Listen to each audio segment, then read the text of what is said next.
Good morning. I am sitting in a hotel in Bethlehem, Pennsylvania. I am spending this weekend as well as all next weekend going through some incredible training on restorative practices.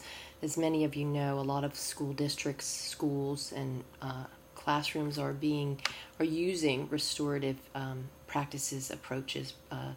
And so I am going through that training with the hopes that we will be bringing it into our curriculum at West Chester University.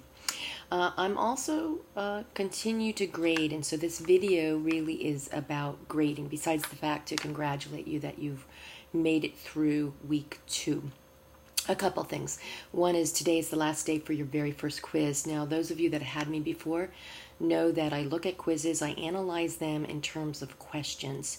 And what I do is that if students as a whole class received, if there's a question where more than 50% of you got it wrong, I take a hard look at that. It could be a faulty question. It could be that it's a good question, but it was just confusing. And so I will report back to you on the statistics. But you should be able to see your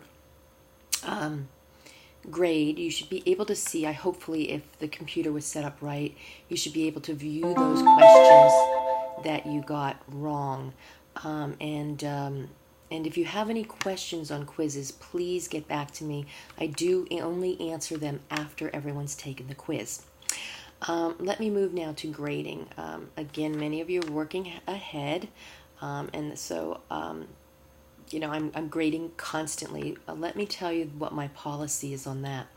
If you got a perfect score, I do not fill out a rubric. Because you can look at the rubric and see, what you did right.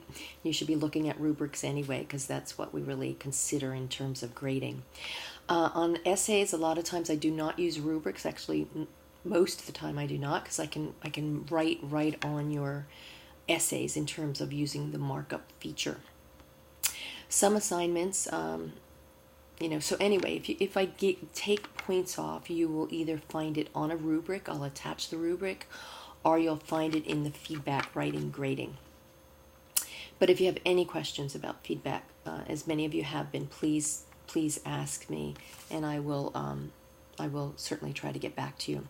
I think we got through the struggles of the first week. It looks like everything's moving smoothly now, finally, for the most part, with the technology. So I thank you for getting back to me on all of that and helping to work out the kinks with myself and the instructional designer. Again, keep up, questions if you're seeing anything, if you have questions, that's great, because perhaps, other people will as well. So I am grading your discussion boards. Let me just say something about group work. A lot of times a whole group will get the same grade. There's on occasion where that will not happen. And if that's not the case, where you're getting different grades for whatever reason, I will send out individual rubrics. I think that's it for now. We're moving into week 3, so you are moving into over half of the course being completed. I did get a chance, I didn't comment at all, but to read your discussion boards, your very first one, Room with a View, and I see that it's really a great group, a lot of practicing teachers already, and doing great work, and just some interesting stuff going on there in terms of what you're doing, both personally and professionally.